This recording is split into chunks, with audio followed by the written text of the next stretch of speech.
Today on Something You Should Know, how your posture can affect your mood, your self-esteem, even your math skills. Then creativity. Everyone loves creativity, but maybe that concept has been a little overhyped. I have nothing against creativity in most of the meanings that we mean it. But one of the problems is that it's a very vague term, and it kind of always has been. For one thing, it's vague about whether it is talking about art or technology or anything else. Also, how often should you take a shower? And horror films, why we love them and why they don't get no respect. What tends to happen is when a horror film gets critical acclaim, usually someone attached to that horror film says that, no, this isn't a horror film. That happened with The Exorcist. There is a certain idea that the horror film is a lesser form of film. All this today on Something You Should Know. Something you should know. Fascinating intel, the world's top experts, and practical advice you can use in your life. Today, Something You Should Know with Mike Carruthers. Hi there. Welcome to Something You Should Know. Assuming you're sitting, how are you sitting? Are you sitting up straight or are you slouching? Well, the better choice would be to sit up straight. It can do wonders for all kinds of things. Research from San Francisco State University shows that people who slouch have lower energy, higher levels of depression than those people with better posture. Whether you're standing or sitting, slouching interferes with the flow of oxygen from your lungs to your brain. In another study, participants with upright posture, good posture, showed higher self-esteem, more arousal, better mood, and lower fear compared to participants who slumped. Good posture helps with unexpected things too, like math. In a study from 2018, researchers looked at how well college kids did simple math based on their posture. Comparing sitting up straight and slumping, 56% said it was easier to do the math in an upright position. And that is something you should know. What could possibly be controversial about creativity? Over the last several decades, anything creative has been considered wonderful. We really all need to be more creative. The workplace needs more creative ideas. How can you use creativity to improve what you do, no matter what it is you do? There's this idea that we should foster more creativity in ourselves and in our children because, well, our children are tomorrow's creators. But wait a minute. Hang on. Maybe this whole idea of creativity in our everyday lives has been a little overhyped. That's according to Samuel Franklin. He is a cultural historian who has earned awards and fellowships from the Smithsonian Institution's Lemelson Center for the Study of Invention and Innovation. He's developed exhibitions for the American Museum of Natural History, and he is author of a book called The Cult of Creativity, A Surprising Recent History. Hi, Samuel. Welcome to Something You Should Know. Hi, Mike. Thanks. It's good to be here. So I was surprised to learn, in looking at the material about you and your book and all, and the subtitle of your book, that this whole love affair with creativity is pretty recent. Yeah. So as you mentioned, creativity now has this kind of divine status. Seemingly everybody is chasing it, is trying to foster it as a personal goal. We try to foster it in our organizations, in our schools, in our economies. Yet 75 years ago, almost nobody used that word. Now, I did trace this kind of creativity craze to about the post-World War II era. That's when we really started seeing people talking about creativity and having scientific conferences on the nature of creativity and writing books and pamphlets on creativity and devising creative thinking methods like brainstorming and other things like that to try to sort of manufacture creativity. So it is a fairly recent phenomenon. And when this all started to happen after World War II, was there a force that made it happen? Was there a big guru, a creativity guru, or what got the ball rolling?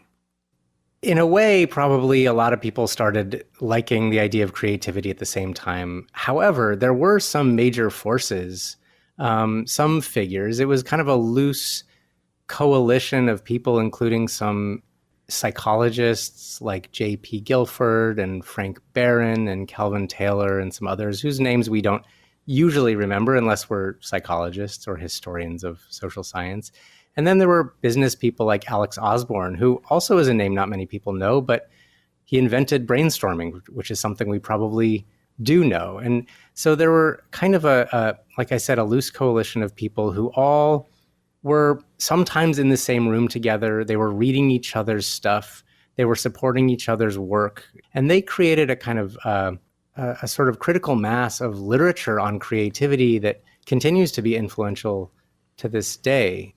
Their reasons were varied. They came from different places. Some were from advertising. Some were from psychometrics, which is the psychology of mental testing. And they were kind of coming from all over the place, but they agreed on certain key things about the world they were living in. One was that it was overly organized, too bureaucratic, too conformist. So they sought the nature of individual imagination or individual ingenuity. And that was something that they called creativity. And that's what really started the first psychological studies into creativity. So today, creativity, when you say the word to people, it's this idea of, thinking outside the box, of coming up with new ways of doing things, of coming up with interesting and exciting way. And so what's wrong with that? Nothing wrong with that necessarily. I think it overstates the extent to which that kind of stuff is actually valuable. So if you look at most of what needs to be done for our world to keep on ticking, for our economy to keep on ticking, most of it is actually pretty mundane. Now, that doesn't necessarily make it fun to work on, but for a lot of people, it does make it quite satisfying to do their job, do it well. I think this world needs experts. I think the world needs lots of very competent tradespeople, people who are very good with their tools and kind of know the right and wrong way to do things. So I'm not opposed to creativity. I love art. I love music. I love when people come up with interesting new solutions for everyday things. I'm for all of that. And I'm certainly for independent thought. But I think that in the business world, creativity has become a bit of a buzzword that kind of overstates the importance of, as you said, thinking outside the box. So it sounds like there are two things going on, that in the arts, yes, there is creativity, because if people weren't creative in different ways, every song would sound the same, every picture would look the same. So there is some creativity there. However, in, just everyday business life and just life in general, maybe there's not as much creativity going on or can go on as we think. That's right. Although I actually think I would beg to differ about your characterization of the arts. I think even in the arts, technical mastery and very sort of mundane, repetitive things like knowing how to mix paint or how to play an instrument properly or things like that are really more important than we like to talk about them being. And there's an old saying, when artists get together, they don't talk about creativity, they talk about the price of paint. And I think there's some truth to that even art is kind of, in many cases, really a craft as much as anything else. And if you look at some of the great artists who have characterized, punctuated the 20th century, even the post-World War II era, like, Mark Rothko or Jackson Pollock, they basically chose one thing and kind of stuck to it. So the generation of novelty for its own sake, I don't think has ever been as much a part of the arts as we like to think it is. It would seem that a lot of creativity is incremental, but it's still creativity. And just because it's not all brand new doesn't mean it isn't creative. It's just building on what we've had before. But it's still, you look at a movie and the story might be just like, wow, I didn't see that coming. That was amazing how they did that. And yeah, it's sort of maybe done before, but not like this. And so it's different. It's not all different, but it's still pretty creative. Yeah, it's true. I do think that that things that even feel really new and refreshing to us are, as you said, just kind of incrementally different from what came before. I think if things are too new, we just think they're weird. So we actually quite like to know that most, 90 or 99% of what's going to go on in any given song or movie or painting or a technology for that matter. But it's that little extra that surprises us and that we do enjoy. And so I think that kind of that's maybe also the extent to which creativity is important in the production of those things. I think that mastering forms can be just as important as coming up with the new ideas. So I get what you're saying, that maybe creativity has been a bit overhyped, but so what? I mean, what's the harm? What could that possibly do to get in the way of something else? Well, that's a good question, right? Why do I call it a cult? That sounds like it's a bad thing. Mostly, as I said, I have nothing against creativity in most of the meanings that we mean it. But one of the problems is that it's a very vague word. It's a very vague term, and it kind of always has been. So for one thing, it's vague about whether it is talking about art or technology or anything else. It's also vague about whether it's talking about genius or these everyday acts of kind of incremental cleverness that we were just talking about. And I think that's by design. I think that the people who write about creativity and who have been writing about creativity for 75 years have always wanted to keep those meanings kind of together and in balance. But I think that can do some sort of nefarious work. So I'll give you an example. There was a big craze in urban economic development. It's still going on to some extent, but it was particularly strong in the early 2000s and 2010s, and that was the creative cities phenomenon. The idea was that if you were a city that was struggling, a post-industrial place that had lost a lot of manufacturing, and you were looking for a way to revive your economy, well, instead of doing kind of lame things like building stadiums and malls and boring office campuses, office parks, you should attract the creative class to your city. These people who are creatives, they're artists and designers and musicians and maybe tech people too. And they together will kind of create this creative energy, which will spur innovation. And if you're a company, you should move to these cities because this is where these people are. Now, creativity sounds great. The idea that creativity is the thing that's going to power this new economic revival sounds wonderful because, like you said, we associate creativity with the arts and with humane things and things that are kind of unobjectionable and morally good. But what a lot of the actual development was in high-tech companies, which seem to qualify as creative, though not in the same way as the arts. Again, we're kind of conflating these two ideas of creativity. And most of the development that was done came from real estate speculation due to the presence of highly paid, again, technical workers, not of artists, not of low-paid, performance artists and musicians that were supposed to be the ones at the center of this. We're talking about creativity and how maybe it's not all it's cracked up to be. My guest is Samuel Franklin. He's author of a book, The Cult of Creativity, a surprisingly recent history. So Sam, this whole idea of creativity in the workplace seems very benign to me.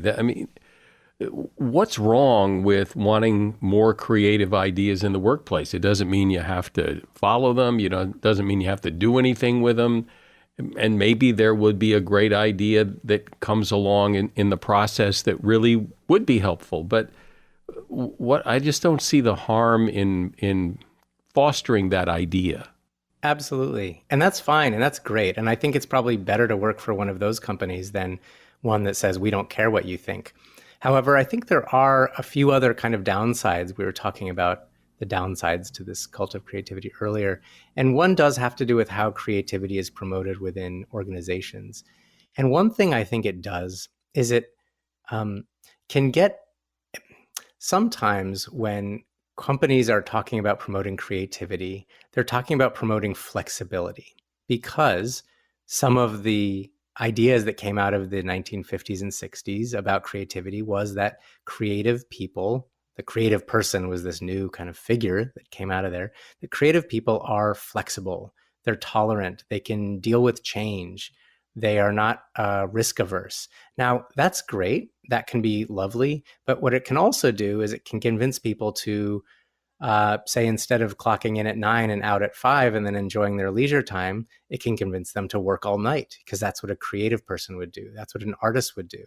It can convince them that they need to have a lot of passion for their work that, again, would cause them to work over the weekend or work all hours, and never stop. It can also, part of the idea of creativity is that creative people don't really work for money. They work for the project itself. They work for the sake of the work. And so maybe we don't need to pay creative people as much. Maybe money won't be really the incentive. It will be other things like beanbag chairs and ping pong tables, these amenities in workplaces that will supposedly make work more fun and thus more creative, and make people want to stay there longer, and maybe make them settle for less pay. So I think a lot of the kind of general degradation of work that we've seen, the chipping away of pensions and benefits, and the move to hiring people temp or on contingent labor or outsourcing,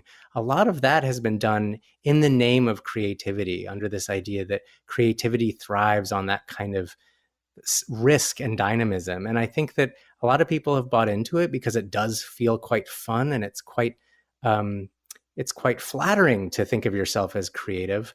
But I think it's convinced a lot of us to settle for a lot less than we deserve. It would seem hard to imagine anyone ever saying, well, what we need is less creativity. No, I mean, because that sounds like, well, how dare you? You can't, like, you're stomping on my thought process, my whatever it is that, it's like the genie's out of the bottle, that the creativity is here to stay because that's what I thrive on. I think that one thing that we overestimate about the importance of creativity. Okay, one often hears that we need creativity. Like you said, we need more creativity all the time because we have big problems to solve. I agree we have big problems to solve. And I agree that we're going to need to be thinking, creatively. But I think most of the good ideas that we need to solve a lot of the world's problems, a lot of those ideas are already there. They're already known. They've been tested out. What's standing in the way is things like political will or resources or solidarity. And so I think that the idea that we should stimulate creativity because it's going to solve our problems, I think allows us to be a bit complacent. And it sounds so great and it sounds so fun, like we're all just going to be out there solving problems. But I think it's actually going to take us a little bit more than that. We're going to roll up our sleeves. It's going to be muddy. It's going to be messy. It might be boring or hard or frustrating at times. And it might not be about our own special viewpoint of the world. It might be about working with others. So I think that, yes, of course, it would be absurd to say that we don't need as much creativity. But I think we maybe don't need to say that we need more creativity as much as we do. Well, it does seem like there's a language problem here because, for example, I mean, when Thomas Edison created the first movie projector, the first movie, and projected it onto a wall, that I mean, no one had ever thought to do that before. So that was really creative. But the act of making it happen is more of a scientific, mechanical process that maybe isn't, quote, creative. But without the creative idea, there would be no process. There would be no way to get that picture on the wall. So was it creative or was it just a mechanical process? I don't know. The idea was pretty creative. Great. There's a couple good things there. So first of all, if Edison taught us anything, it's that trial and error work really well. Throwing a bunch of money at a bunch of very well-trained people works really well. That you don't actually need to rely on that spark of genius or that spark of inspiration to get new stuff. Even though we think of him as this guy with a light bulb going off over his head, most of his innovations and ideas, including, I should mention, the light bulb itself, were not things that other people hadn't thought of. People knew that was possible for years. It was well understood that a filament inside a vacuum bulb would make light. The problem was finding the right material that would last the right amount of time for the lowest amount of money to make it affordable, economically feasible. That was Edison's innovation. And his other innovation was getting a bunch of people in the same room to do that thing. So actual technological innovation, even artistic innovation, really happens quite socially. As you mentioned before, it happens quite incrementally. But of course, there are moments of ideas happening there, definitely. The thing is that we don't really have any general theory of how ideas come about. The word creativity, the concept of creativity, came into our language to give us a way to think about what that thing might be. Can we find the natural laws of idea coming up with? Can we find what it is about people's psychology, about their attitudes, about their personality, their cognitive abilities that can tell us how people get ideas? And if we can find that, then how can we reproduce it in a way that can give us more and more ideas all the time? And I can tell you, based on the research that I've done into the whole psychological quest to find the psychological basis of creativity, they can't find anything. There's no real unifying thing about coming up with ideas. It happens in so many different ways. Sometimes it's serendipity. Sometimes it's comes to you in the shower. Sometimes it comes to you after hours of hard work. Sometimes it's because you're working in the middle of the night. Sometimes in the middle of the day. Sometimes it's because you're in a city. Sometimes it's because you're in the country. Like you line up 10 different artists and they'll have 10 different ways of doing things and ways of coming up with ideas. And that's just the artists. You add into that people who develop products and designers and architects and fashion designers. You have so many different ways that ideas come about. And I think that the idea of creativity, it's this word that gives us the sense that there is some common phenomenon there that we can grab onto and understand. And I just don't think it's the case. It is such an untouchable topic. You can't criticize creativity. And we've all bought into that. So it's really quite refreshing to hear this other view of creativity and maybe a more realistic view. I've been talking to Samuel Franklin. He's a cultural historian and author of the book, The Cult of Creativity, a surprisingly recent history. And there's a link to his book in the show notes. Thank you for coming on and talking about this, Sam. Thanks, Mike. It has really been a pleasure. It's been a fun talk. Thanks for having me on. Horror films have long been associated with Halloween. They all seem to show up around the Halloween time of year. And what's interesting is that horror films are designed, they're intended to frighten you, make you feel uncomfortable, which makes you wonder, well, why would anyone want that? But they do. People, or some people, love horror films. Here to explain and discuss the appeal of horror movies and what they do for us, and to us, is Nina Neseth. She's a science writer and author of the book Nightmare Fuel, The Science of Horror Films. Hi, Nina. Welcome to Something You Should Know. Hi, Mike. So what's the appeal of horror films to you?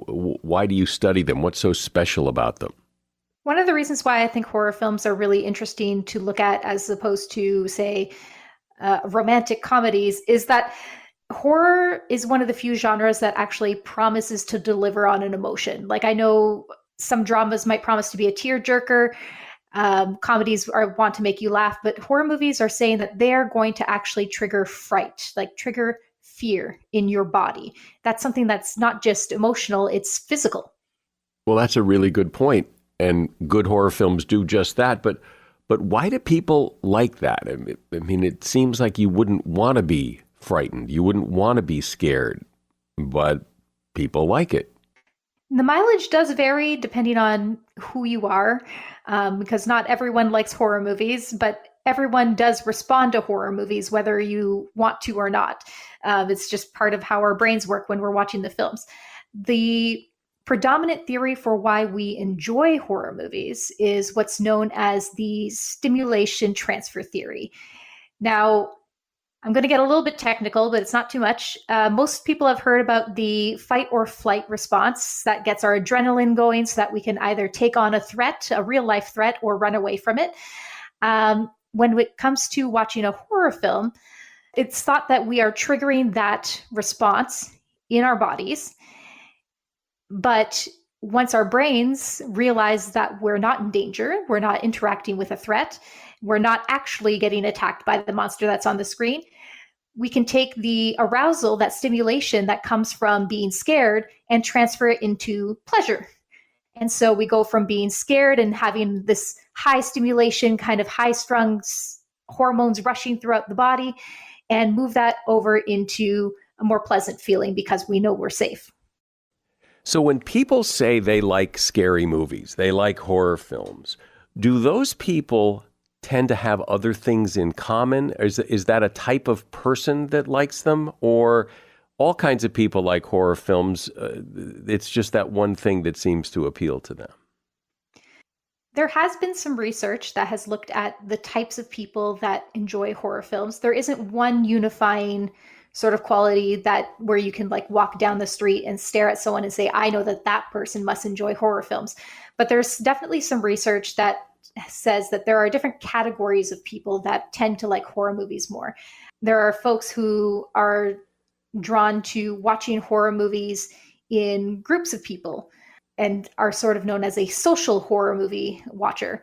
Or there are types of people who are more drawn to supernatural horror. And so there are definitely categories and types of horror movie people, but there isn't really a trait that unifies all horror movie lovers other than that they love horror movies.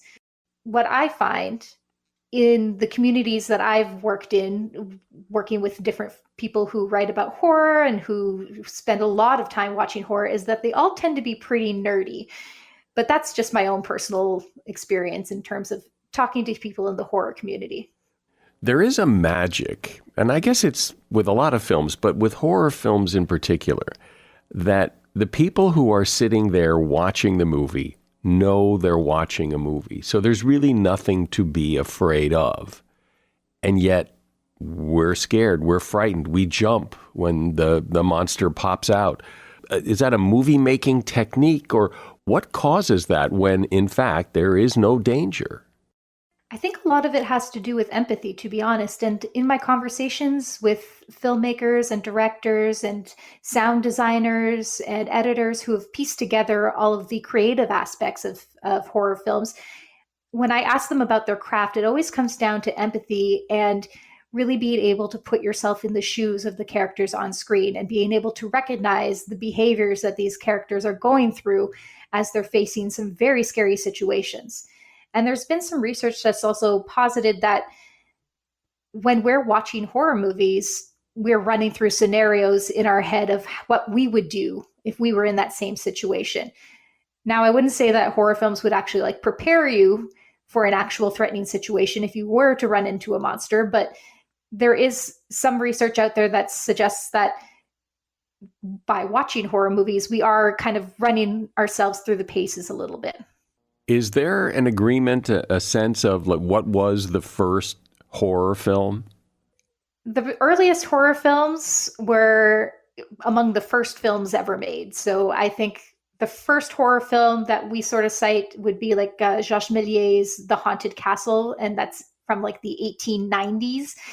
But as long as movies have been being made, we've been making horror movies. We've been making spooky movies that feature, haunted castles and ghosts and witches and the devil. It's been there since the beginning. And the people who make them, do they know that there is a formula for this? That if you want to scare people, this is how you do it? Or is every film different and creative in its own way in scaring people? I think there are a few tools in the toolbox that not only filmmakers have come to use as sort of a visual language for horror, but that viewers who are watching horror movies have come to expect. Like the jump scare is a perfect example of one of those tools that tends to have a formulaic approach to it. You have some sort of tension build off the top that lets us know that something's going to happen. You know, the music starts to creep up, or maybe it suddenly gets very, very quiet. And then we as the viewer know that something's going to happen. And that something usually is, you know, a monster or a cat or something popping out of nowhere with a musical sting. And jump scares almost always follow that same sort of formula to them. And we love them and they work. But other than that, there are pretty creative scares that come in with every filmmaker that comes on the scene. Loud noises seem to be a big part of it, like the big bang, just that makes you jump. Absolutely, loud noises are a huge part of horror films, usually following some sort of silence. And oftentimes a red herring is used in advance, sort of a false jump scare to prep us for the real scare. What makes a horror film a horror film? I mean, is there an accepted definition of what is a horror film? This is a question that haunts people because there isn't one true 100% honored definition for what a horror film is. I personally think that if it's scary, it's a horror film, but I'm not as much of a purist as some folks might be.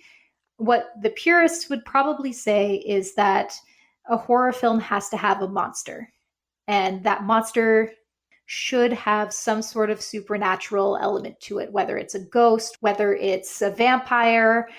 It should be supernatural in some form rather than a human monster, because if you have a human monster who is in no way powered by the supernatural or somehow other, then it would be considered something that's more like a crime thriller or psychological thriller. Is there any kind of consensus on the quintessential horror film? Oftentimes I see people citing The Shining or The Thing as top for horror movies, and they're both great ones, and they both fit that definition. We have in The Shining, we have hauntings and ghosts, even though the horror at the center of the film is very, very human. And we have The Thing, which is an alien that is at the crux of, or at the core of the horror. And both of them are often lauded as like the horror film of all time, either for the tension that The Shining creates in its scares or the sheer beauty, if you can call it that, of the gore and the practical effects in The Thing. I imagine there's research done when people watch horror films and then, you know, you hook them up to a machine afterwards. And if that has happened, what happens? What do you see? There have been tons of research that have tried to look into the brain while we're watching horror movies or while we're watching violent scenes in horror movies. And we'll see a few things. We'll see a lot of activity in a part of the brain called the amygdala. And that's the part of the brain that is responsible for that fight or flight response that I mentioned earlier. It's responsible for all sorts of types of arousal, such as aggression and fear.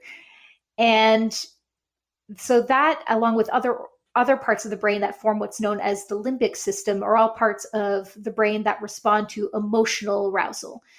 So it really is getting to our emotions and getting to our fear centers when we are watching horror films.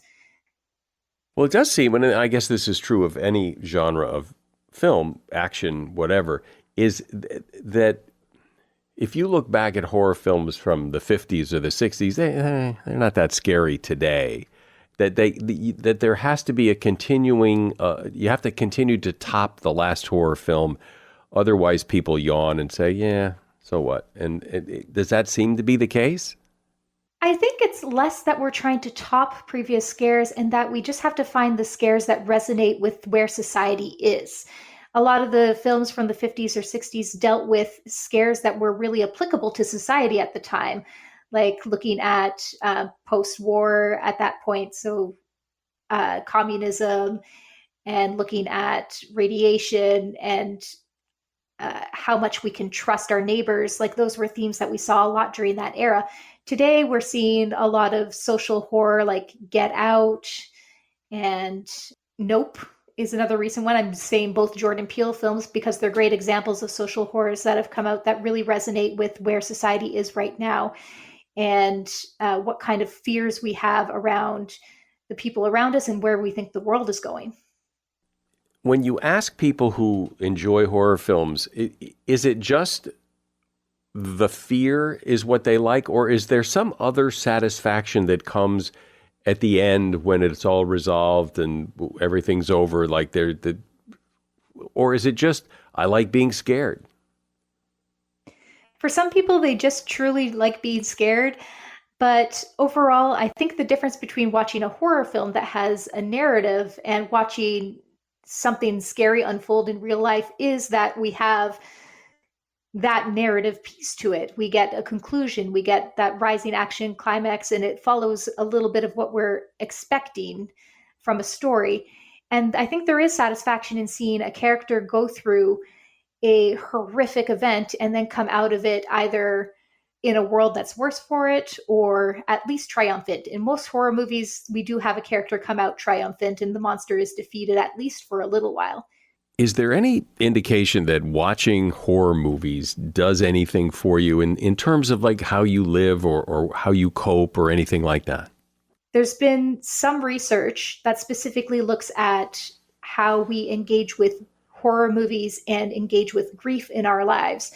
And it's been suggested that watching horror movie characters in movies like Hereditary or Midsommar or Scream even, these characters are navigating grief alongside some monstrous events, and being able to see characters go through all these feelings and come out with a narrative conclusion can help you with navigating your own feelings. Really? That was a really interesting study. It came out a few years ago looking specifically at horror movies as a grief processing tool. It does seem that in the world of filmmaking that horror movies aren't given quite the same consideration as other kinds of movies. They're not quite as, grown up or something. Horror as a genre occupies a little bit of a niche. It's still not super respected as like an award category, for example. So in that respect, we don't see its popularity in the larger critical scheme of things. But in terms of actually who watches horror, I personally believe that everybody likes some form of horror film. They just don't necessarily like all forms of horror. And most people that I meet, when they say, oh, I don't like horror movies, usually they end up saying something like, but I love Midsommar, or but I love teen scary movies like Scream or Final Destination. So it really comes down to, it's not that they don't like being scared or they don't like horror. It's that there's just a specific pie slice of horror that they really do find fun. Is it ever a case, because maybe it's just me, but the best, I'm not a big horror movie fan, but like with roller coasters or other things, I like it when it's over. Like oh, thank God that's over. I mean, it's not that I didn't enjoy it, but more because I can exhale. Like, oh God, thank you. Yeah, and you felt a little bit of the rush, even if you didn't necessarily enjoy the rush. I personally really hate free fall, the sense of free fall. So roller coasters that have a sense of free fall or jumping off a cliff into a lake, not for me. But I get that same feeling that you just described, where at the end of it, I'm exhilarated, even though I'm glad that it's over and I don't want to do it again. Is there any research about, when Jaws came out, and then after Jaws came out, that there was, people were a lot more afraid of sharks, that watching that movie made you more afraid.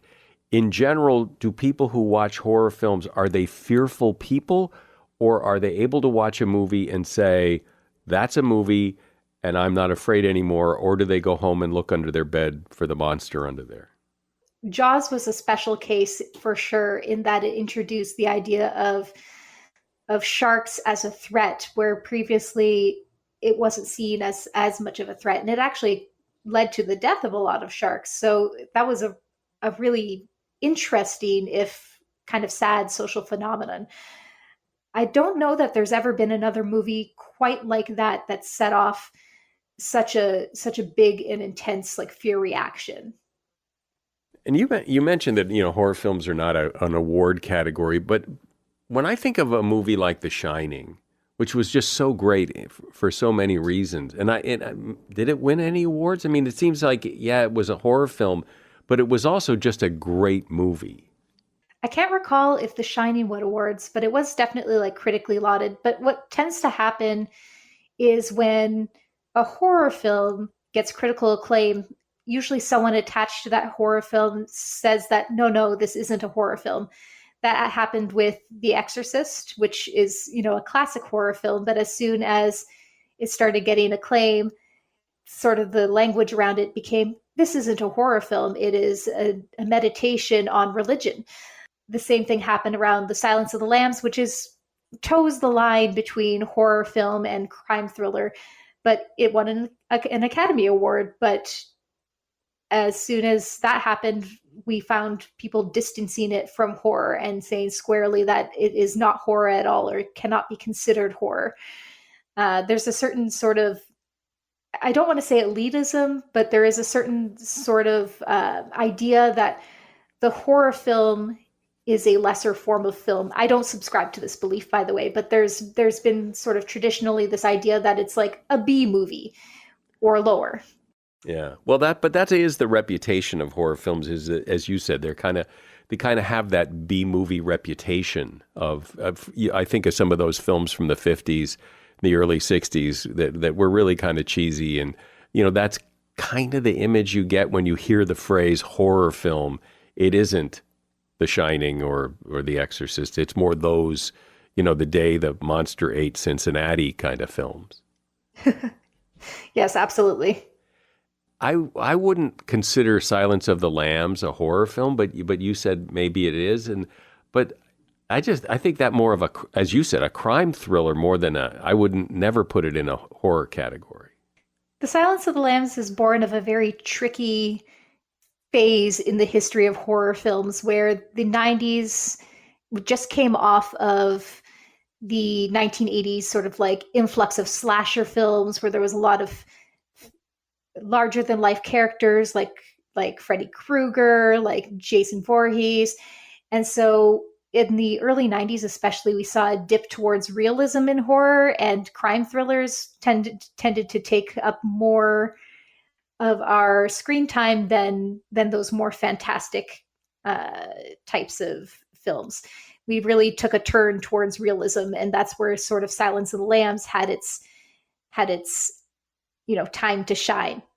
What are your favorite, what do you consider like the top couple of all-time great horror films? The Shining and The Thing are up there in terms of all-time greats.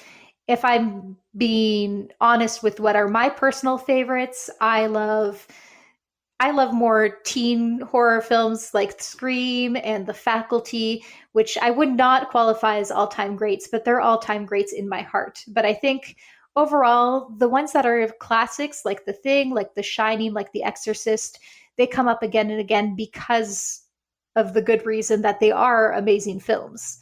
Well, there's no doubt it is a powerful form of filmmaking, because even when you consider when there's a horror film based on a book, as scary as the book can be, it doesn't evoke the emotions that a film can because of the power of the medium.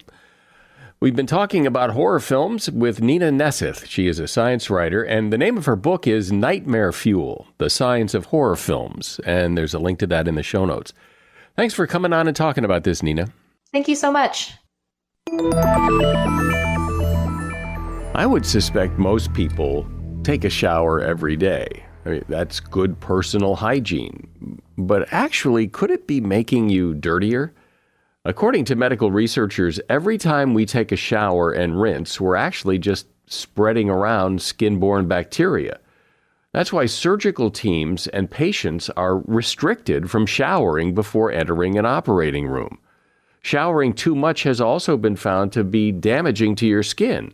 We're just washing off the protective outer layer, which was trying to protect the fragile new cells underneath. So how often should you shower? Well, every other day is sufficient for most people. But if you can't stand the thought of that, keep your daily showers brief and avoid using really hot water. And don't over-scrub. And that is something you should know. If you wouldn't mind just taking a moment, and it really takes just a second to leave a rating and review of this podcast on whatever platform you're listening on, it sure would be appreciated. I'm Mike Carruthers. Thanks for listening today to Something You Should Know.